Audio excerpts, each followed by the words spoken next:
For the Rogue, I mean, the challenge was usually the SUV are big, usually too big. So the challenge was with the same, commodity in the car, feature inside the cabin. We want something compact.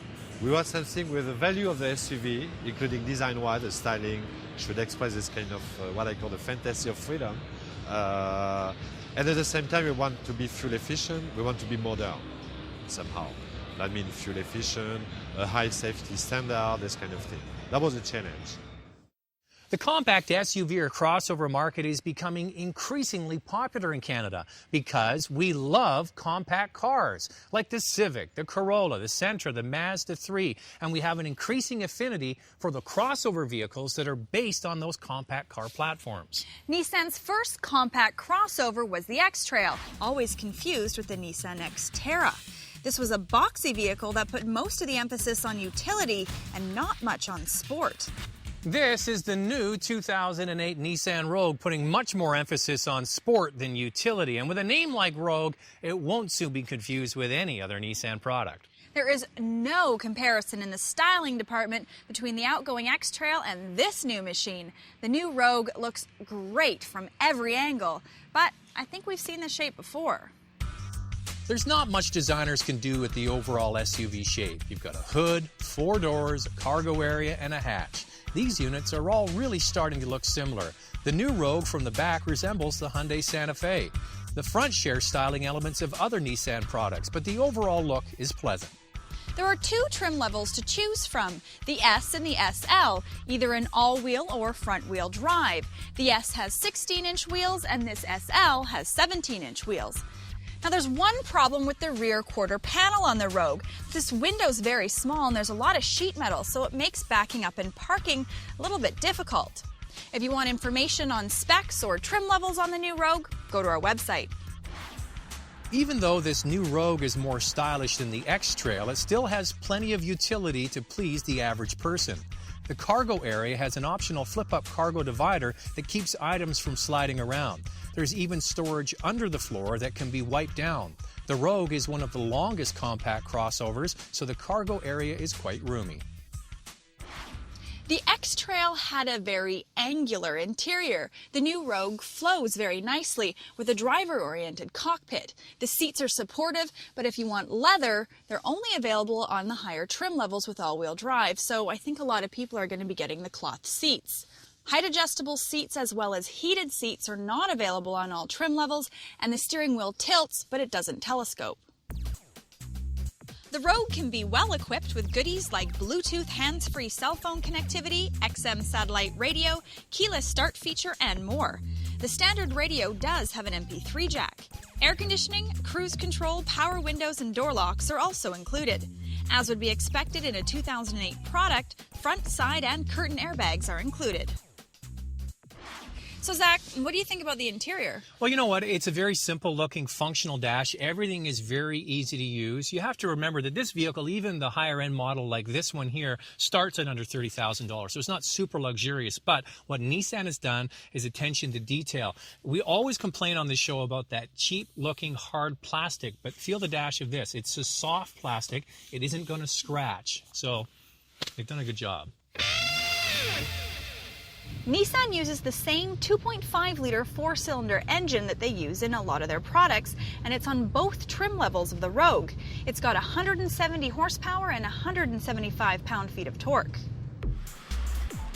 Even though the maximum horsepower output is at 6,000 RPM, the torque is very usable, with full torque in the mid-range 4,400 RPM level. Nissan's targeting this vehicle at young people in their 30s, with or without kids. Someone kind of like me. I like the responsive independent suspension and the car-like handling. This vehicle kind of replaces the popular hatchbacks that ruled the road back in the day. I really like driving the Rogue, and if you're going up a lot of hills or are going to be putting a lot of heavy cargo in the back, it's nice to have the shiftable automatic because you really get the most out of the engine. The Nissan Rogue is only sold with a continuously variable transmission. You can't get a manual shift and you can't get a regular automatic. And for those of you who watch driving television on a regular basis know I'm kind of hard on continuously variable transmissions. But I've also pointed out of all the manufacturers, Nissan seems to have these units sorted out the best. Sure, you still have that initial throttle response, the engine revs up and then the vehicle sort of catches up. But what I do like about these vehicles, the Nissan products, is they do seem to have certain preset shift points. If you're the type of person that wants even more control, the Rogue can be equipped with paddle shifters behind the steering wheel, but it's only offered on the all-wheel drive versions. What the CVT does aid is fuel consumption or lack thereof. The Rogue has one of the best ratings in this class, using only 9.1 liters per 100 kilometers in the city and 7.2 on the highway. That works out to 31 miles per gallon city and 39 on the highway. So the trade-off is much better fuel consumption with a CVT. As a bonus, the Rogue is one of the first non-hybrid CUVs to qualify for the $1,000 government rebate. The Rogue feels pretty well planted on the road. We call these vehicles crossovers because the underpinnings are basically the same as a sedan, so you get that car-like ride. You can throw it into corners with confidence. Gives nice feedback to the driver, even though it has electric power steering, because sometimes you get electric power steering and the steering feel is really kind of vague, but they haven't fallen into that trap with this vehicle. Here's some good news. Stability, traction control, and four-wheel disc anti-lock brakes are included on all trim levels of the Rogue. You know, these compact crossover vehicles make so much sense for so many people. First of all, they're not that big. They run on an efficient 4-cylinder engine. The driver and passengers sit up high. You've got all that cargo capacity back there. Plus, you can get them in all-wheel drive, where a sedan might only come in front-wheel drive. And they don't cost that much to buy. And they really have, in many ways, replaced the hatchbacks and station wagons from years ago. Zach already mentioned that you can get a top-of-the-line all-wheel drive Rogue for around $30,000, but the base price is just under $25,000, and it gives you a long list of standard safety features and some fun styling. Zach, do you think it's going to be a hit? I can guarantee you it's going to be a hit because this market is exploding so much. Canadians love compact cars. These are based on compact car platforms. They're not too expensive to buy. They're not too expensive to run. And this one is such an improvement over the X-Trail. It just looks better on the outside and the inside. And when you get it out on the open road, it actually feels quite responsive and the handling isn't mushy. Now, it gets good gas mileage. That's a positive, but it does because it has a continuously variable transmission. That's great if you like using these kind of units. On the downside, I'd like them to offer just a regular automatic for guys like me, because I wouldn't even consider this vehicle because it has a CVT. I'm just not a fan of that kind of thing. And the rear visibility, you mentioned it out the back, either through the back window or the sides, is limited. And I don't really think this thing is a Rogue. The name for me just doesn't work. It should be called Bob or John. It looks like every other crossover SUV. What do you think? Well, Zach, I really like the exterior styling and I really like the interior styling. It looks good, it's well laid out and easy to use.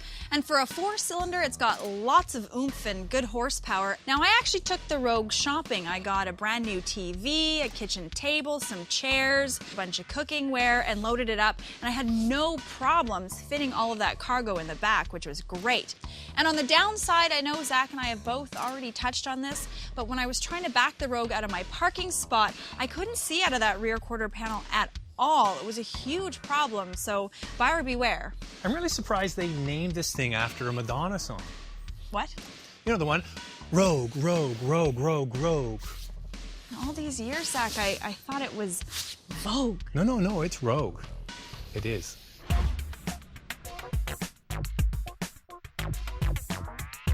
Want to buy a new car but can't decide? Go to driving.ca and do your own research by using the comparison tool.